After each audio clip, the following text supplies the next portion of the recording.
Continuamos de la Parashat Vayeshev.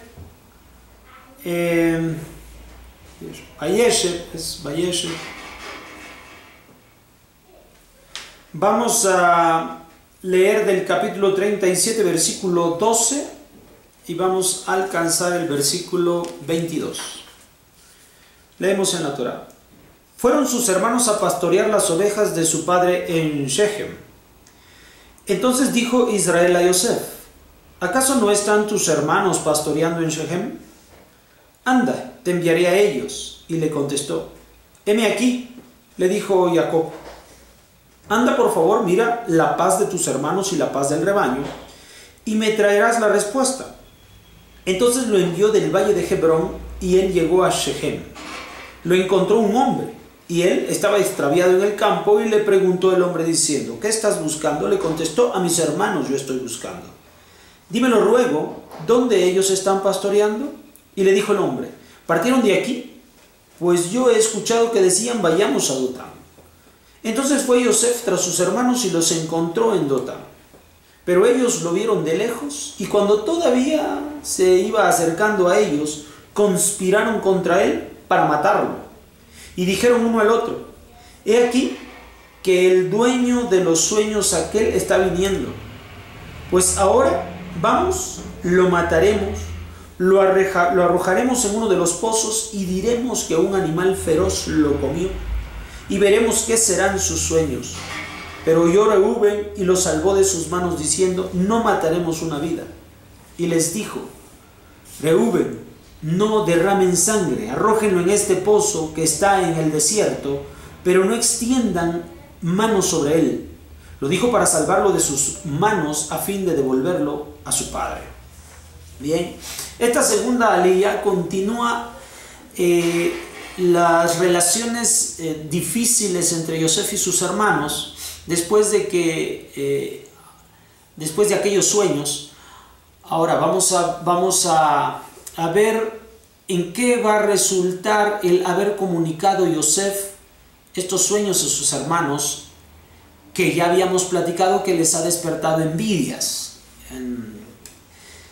Resulta que pastando sus hermanos estaban en Shechem. ¿Se acuerdan de Shechem? El lugar con lo de Diná.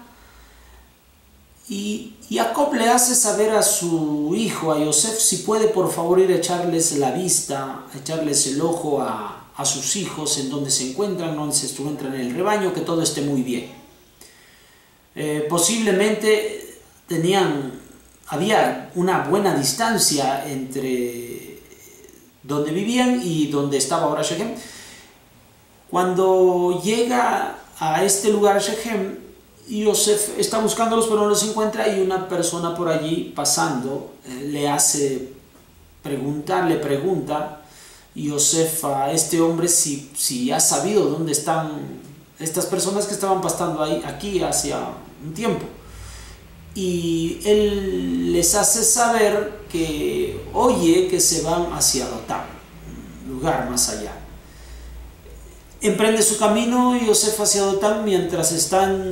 Mientras está llegando hacia donde ellos se encuentran, lo observan y traman quitarle la vida a Yosef a causa de esos sueños. Era franco, lo dijeron así, para que se acabe la vida del soñador y a ver qué son de sus sueños, o sea, que no se cumpliera. Es decir, no están pensando jamás que viene de arriba, ya lo habíamos comentado.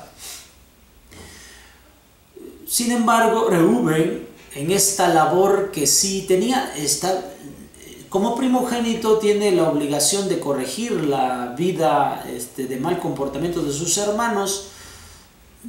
No lo hacía pensando plenamente en este compromiso que tiene su ascendencia y también su descendencia con Akadosh Baruj Hu. No está involucrado en este tema como lo hace Yosef, pero tampoco eso no significa que no pueda reprender a sus hermanos cuando llevan a cabo malas acciones.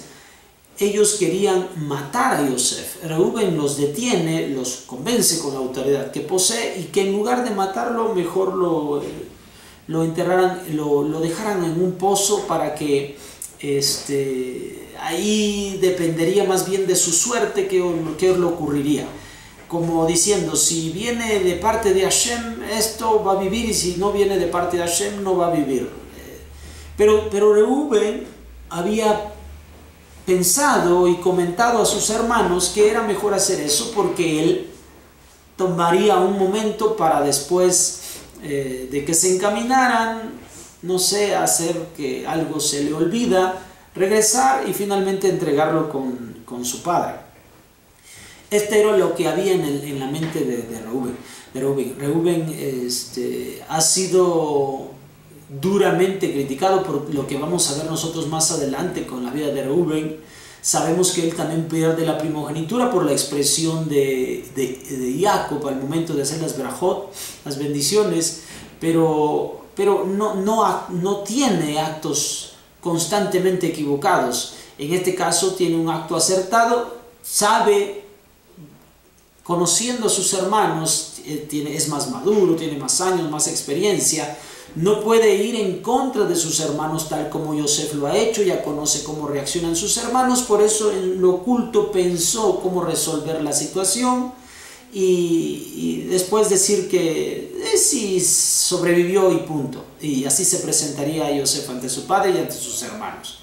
Él sabe que cuando las personas ya tienen una cierta forma de pensar, lo mejor es actuar sesgadamente, actuar de lado, no actuar directamente con ellos de frente, pues ya saben que son de armas tomar. Acaban de expresar que quieren eliminar la vida de Yosef, así que él no puede confrontarlos directamente, pero busca la forma más correcta posible para poder tanto evitar que sus hermanos cometan un asesinato como la muerte de su hermano Yosef. Todo esto hace una muy buena labor Reuben. En este caso es algo que se destaca de Reuben a pesar de esta situación en la que más adelante será inmerso. Lo que aprendemos, la gran responsabilidad de la primogenitura, las grandes envidias y sufrimientos, dolores, pleitos que se dan entre los hermanos por no saber conducirse en armonía. El lugar donde más conflictos hay, lamentablemente, es en la familia, y tenemos que aprender a resolverla, pues si nosotros aprendemos a resolver entre nosotros estos conflictos, vamos a poder llegar a la última instancia, que es la de hacer llegar la bendición de Abraham y de Isaac y de Jacob sobre el mundo entero. Pero para esto primero hay que empezar a limar asperezas entre uno, empezar a consolidar las relaciones que hay en la propia familia de Jacob. Es lo primero que nosotros tenemos que sobrepasar. Ese obstáculo tenemos que superarlo, resolver nuestros problemas entre hermanos. Eso es algo que nosotros tenemos que hacer, y el primogénito tiene una gran responsabilidad para alcanzar tal objetivo. Nos vemos entonces para la tercera aliyá. Quiero comentar esto también. Sí tiene esa responsabilidad el primogénito, pero una de las cosas que también hay un peligro para el primogénito es que como es el segundo después del padre, a veces se anticipa en tomar ciertas decisiones con esa autoridad, y eso también es un peligro y debemos de tener cuidado con eso. Eso no significa que uno sustituyó al padre, sino que más bien uno, en cuanto está la ausencia del padre, uno puede tomar los roles, pero que vienen directamente del padre. Es un custodio entre tanto el padre no se encuentra, y así es como debe de opinar en esa familia. Muy bien, ahora sí nos vemos para la tercera aliyá. Shalom.